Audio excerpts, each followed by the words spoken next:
Welcome back to Voices in My Head. As always, I am your host, Rick Lee James, and I am so grateful for all of you who are listening today. We're going to have another great conversation here on the podcast, so let's get on with it today. Today on the show, I am so honored to have Jason Lovins. He is the front man for the Jason Lovins Band, and they are celebrating 20 years of music and their ministry with their upcoming album, Pilgrim Road. Known for their unique blend of gospel, country, and pop influences, the band has touched countless lives with their modern take on sacred hymns and originals alike. Jason's powerful testimony of God's faithfulness, alongside his Appalachian roots, continues to shape the mission of the band and inspire audiences worldwide. Jason Lovins, welcome to Voices in My Head. Hey Rick, honored to be here, man. Thank you. Well, it's so good to have you here today on this, at least at the time of our recording. It's a very snowy day here in Ohio, and I understand in Kentucky where you are as well. So we're snowed in for a good conversation today. There you go. So, well, hey, first, congratulations on 20 years of ministry with the Jason Lovins Band. And I think that's an amazing accomplishment. And a lot of groups don't even make it 2 years. So 20 years is a pretty amazing achievement for sure. So I want to start by congratulating you on that, but also just to kind of ask what that milestone means for you as you kind of reflect on the journey of the band. Yeah, that's a great question. I So we started a little bit before that in college, and it was the guys that were in my original band, and we were called the 4 o'clock band because we met every day on campus at 4 o'clock at our local Christian Student Center, and we were just religious every day. 4 o'clock, that was the best time for everyone's schedule, and we just started meeting every day and just jamming and writing songs and we didn't even realize it. It just kind of became a band, and these were like my best friends, and then it kind of grew to where, a year later, we're getting asked to do some of these big camps called Fuge camps, and we were in front of just hundreds of students every week. I mean, we would have six, seven, 800 kids each week for a whole summer, and so we were in front of hundreds of churches and we started getting asked to come like, hey, can you come to Arkansas the second weekend of September? And I just kept saying yes. And those guys in the original band were like, man, we've got school to finish. And I remember thinking like, I don't know, guys, I think I'm supposed to do this. And it just started snowballing and so then, one of them graduated, one of them was getting married, and so that kind of fizzles out, and they're still great friends. I talk to them all the time. Every single one of them are serving their church in music ministry in some form or fashion, which is so cool. Um, but it kind of became my thing, and so I ended up.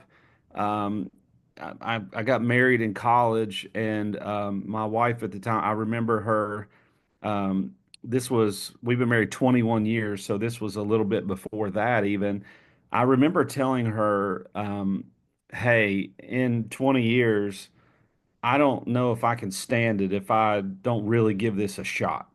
Um, if I try and it doesn't work, I think I can live with that.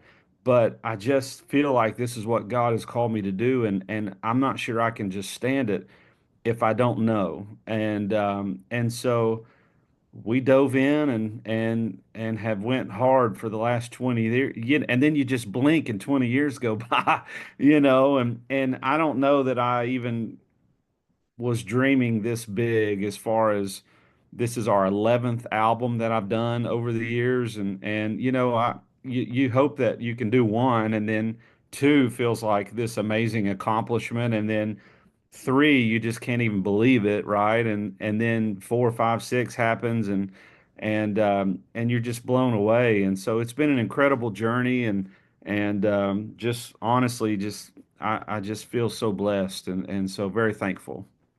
Well, I'm glad that you've had such longevity and are continuing to make great music. And the new song that I want to play a little bit from today for our listeners to hear is actually the title track, Pilgrim Road. And Yeah. I love the hymn-like quality to it. And when I say hymn-like, I guess I'm referring to the feel of the way that it sings for a congregation. I mean, it's something that Absolutely. definitely, and we make so many different I guess definitions of what a hymn is, but for all the definitions, it's actually kind of hard to find a definition other than what a song of praise to God, you know? And so if people can sing it together, I love the way that it not only has a good sound to it, which our audience is about to hear in a minute, but it really is singable, which is something that when you're thinking about other people, there's a whole different kind of writing style when you have other people in mind who you want to sing along with you. But I think this is a unique track too, because I think it encapsulates probably the mission of your band over these 20 years too. So if we Yeah. if we could, let's listen to a little bit of it so our audience can hear what we're talking about right now. And then I'd love for you just to kind of share about the song and kind of how you see it tying into the mission of the band, if you don't mind. So let me Yeah. go ahead and Love hit play here. And this is Pilgrim Road from the Jason Lovins Band.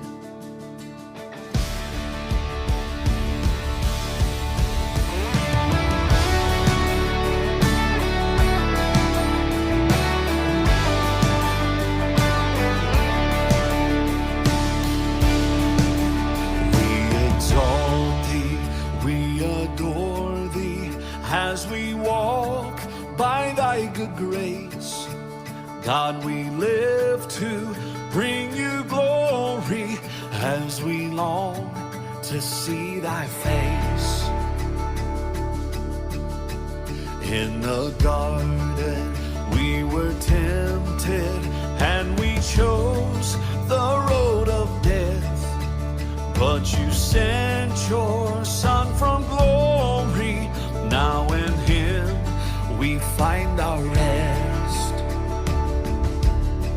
We carry on in victory as our great Redeemer leads. Find us faithful, lead us home as we walk this pilgrim road. As we walk this pilgrim road, you had spoken. All right, so I know everybody wants to hear the rest of the song, but you've got to go buy the album. Now, now you can stream it online, and it's a great tune. I'd love for you just to talk to us a little bit about it, especially as it kind of ties into the mission of your band over the years. Yeah. So we we were trying to figure out like what are we going to title this album, and for whatever reason, I've not ever been one to want to title my albums after a song on the album. We've done that before, just once actually. Um, and it's fine. It's just never been my thing. And we were just trying to come up with the proper title, and we just kept going back to this because this song is just it really does remind us of the journey that we're on, and it's really cool how it came to be. I mean, we've recorded three hymns albums over the years, and I've put a hymn on just about everything I've ever done. And it's just near and dear to my heart, and so we were at we've been to this church in Missouri a few times, and the pastor, he has had a young son who ended up becoming their worship leader. And I believe he was about 20, 21 years old at the time. He sent me a text. He said, "Hey, I know you do hymns all the time, and I think I'm writing a hymn. Would you help me finish it?" Hmm. And I said, "Well, I'm not really a writer, but I would love to give it a shot." Um and so it was awesome. I mean, he sent me like he had all these verses, and we helped write a refrain, and we kind of put them in a different order to where I felt like it was a more kind of chronological order, if you will. And and it just was like, my goodness, we've got like an actual hymn with real verses and a refrain over and over, Mhm. and just our band pastor said it best when I sent it to him, because every time we do something like this, I usually, try to get a few people to go through it for us and make sure everything is biblically sound. Hmm. And he said, Jason, you guys have a song here that truly just shares the gospel all the way from Genesis to Revelation. And I thought, man, what a cool description of this song. And so it really got me thinking about the journey that I'm on and where we've been, and even where we're headed,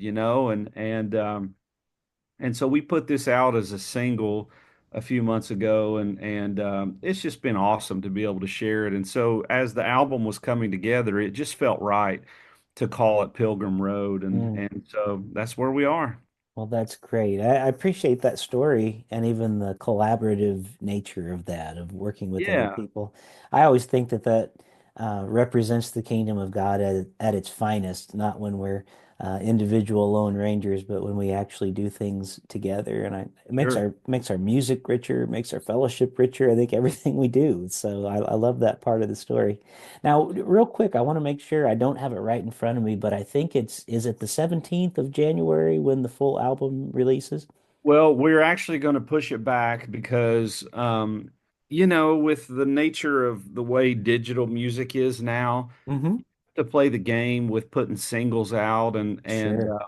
and we had a few more things that we really wanted to do. So we have another single called "Be My Everything" that we really wanted to put out and try to get it pushed to all the playlists, and try to do that, play that game. And because it is what it is, I mean, if you want your music out there digitally, you kind of got to do that. And so we actually just decided to push the album back just a little bit further.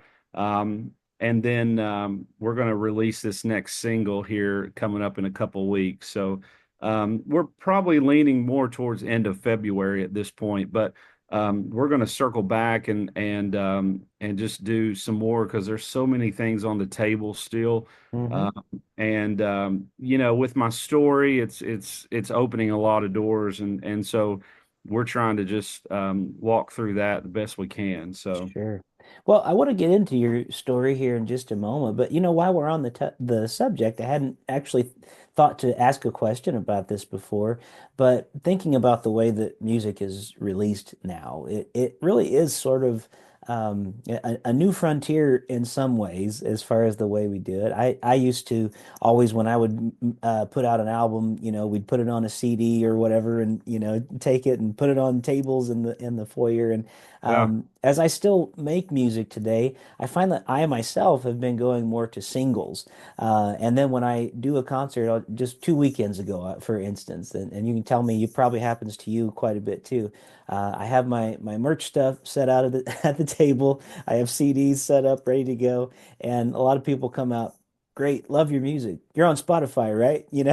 Type thing, and go, yeah, yep, I'm there. I'm all the streaming places. And you have a few people that still come up and want the physical media. But I'm just curious, from your perspective, how things have changed. I always feel like we're almost back to a mode of maybe back in the 50s and 60s, where you would put out a single that had an A side and a B side instead of like yeah. full albums all the time. Is that kind of your feel, except we're doing that in the digital age as well?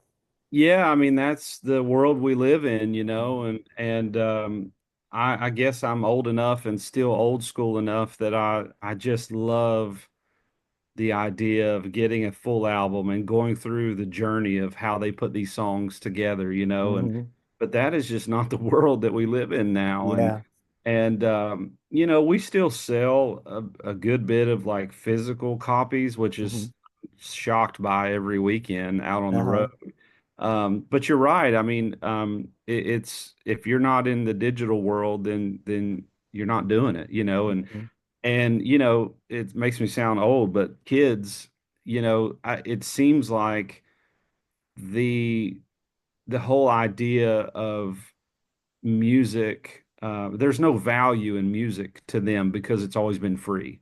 Mm. Uh, and again, it's just the world we live in. And so somebody told me not long ago, they said, um, having your music out there in the digital world, you can almost approach it like it's radio. I mean, you want more people to hear what you're putting out there, and then hopefully that translates into them bringing you in and doing that. And we've always been a live band. I mean, that's really been our main thing, and putting out music has really been secondary.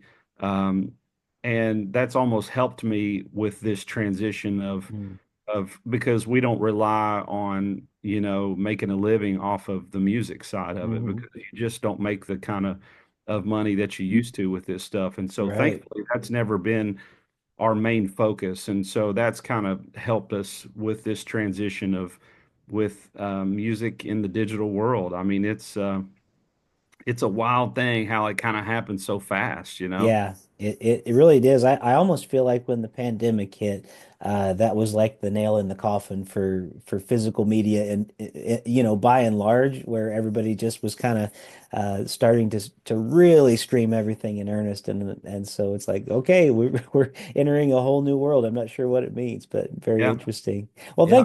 thanks for taking that side trip with me for a second. I think that Yeah. is kind of always a fascinating conversation to have, and see how music is continually changing and being made. And I love the way that you said it.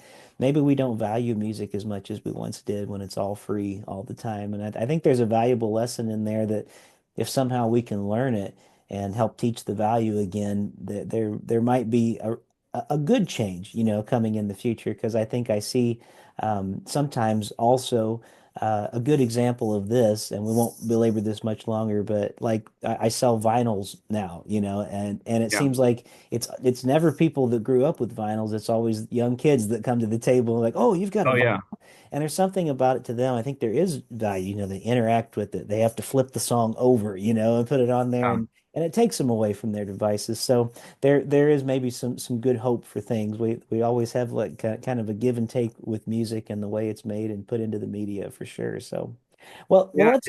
it's a wild thing. I mean, even that's part of the reason we're pushing the album back, because now in the digital world, if you put the album out, you can't go back and push a single into the playlist and all that, uh, Hmm. because the algorithms it's done. Yeah, I go back thinking about all these famous albums that had seven, eight, nine singles on them that were really famous, yeah, um, and that's just not the world we live in anymore. It's just no.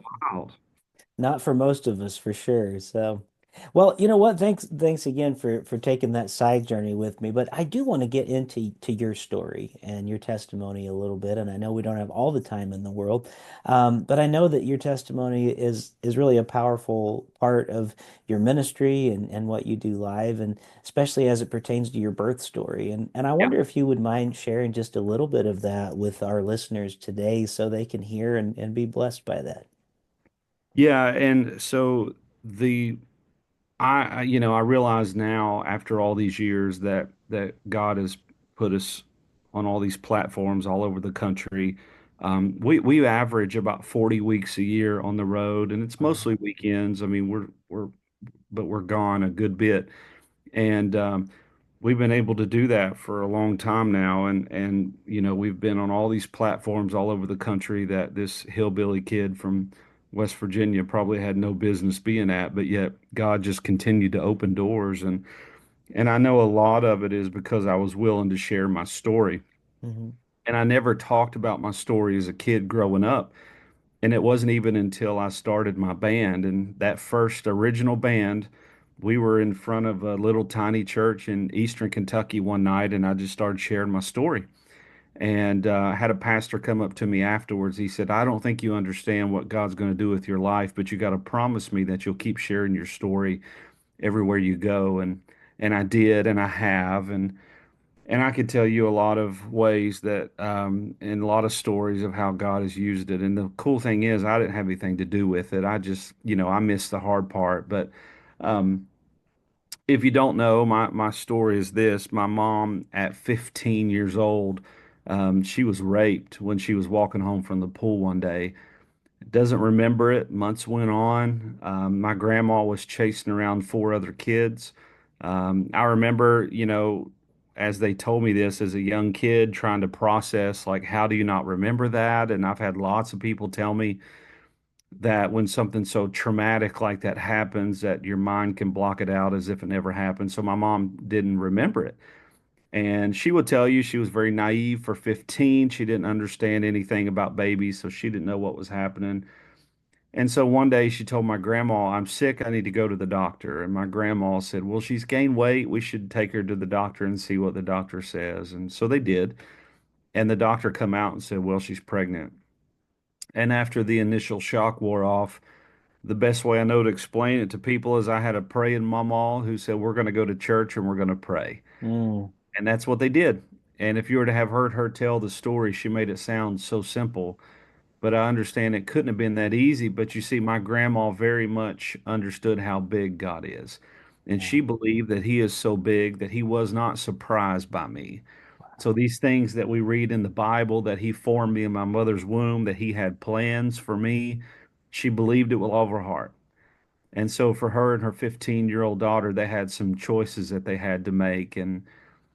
And through my mom's courage and my grandma's guidance, they chose life. And adoption was the plan until my mom heard my heartbeat. And when she did, she told Mm, my grandma, I want to keep this baby. And wow. I know I tell people all the time, my 15-year-old mama had no idea what she was getting into. Um, Hmm. but my grandma did. And she said, okay, if that's what you want to do, that's what we're going to do. So my mom had me. She turned 16 a couple of months later and went on about life as normal as life could be. I Yeah. always, everywhere we do a concert or if I'm leading worship somewhere and I'm sharing my story, I have a picture that I always show that it was my mom's high school graduation and it happened to be on my third birthday. And so there's a picture of me and my family and she's in her cap and gown and so I always tell people, not very many people can say your third birthday party and your mom's high school graduation party happened to be on the same day. That's true. Uh, But that was it, and that was my family, and my family made it clear at a young age that you know what, you don't have a dad. We don't even know who it is, but you have a heavenly Father who loves you more than you'll ever know. wow. And would just continue to remind me of that over and over and over.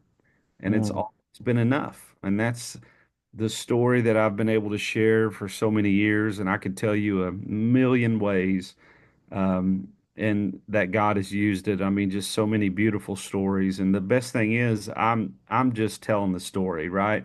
I miss the hard part, yeah. and so I've been able to do that, and it's been an incredible journey, even just seeing God work through that story. And so I've kind of had a front row seat to it all these years.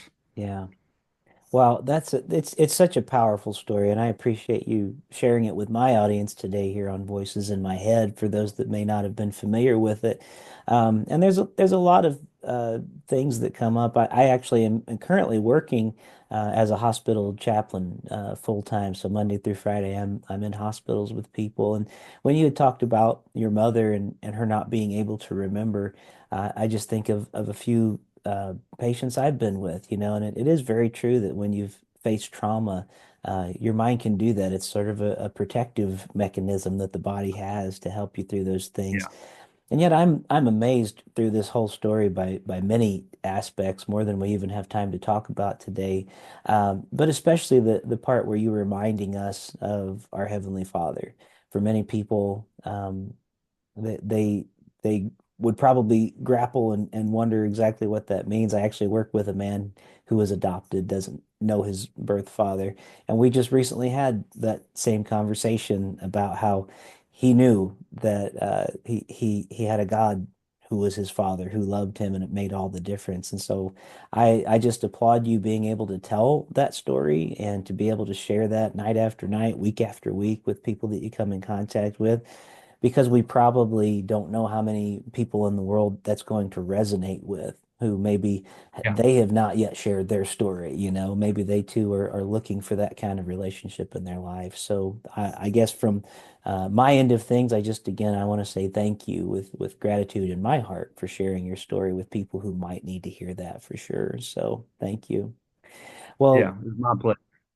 Well, Jason, this has been a real pleasure today. We're just about at the end of our allotted time for our recorded podcast today, but I always like to make sure that if there was something we didn't cover today in our conversation that you were kind of like excited to talk about, and oh, he didn't ask about that. This is the time where if there's anything in your mind that like, oh, hey, I want people to know about this before we go, please feel free, talk to our listeners today and just let them know that. Yeah, I appreciate that. I mean, obviously, the big thing for what we're doing is we just want more people to know who we are, so we can keep telling these stories and sharing our music. So you can go and look up jasonlovinsband.com.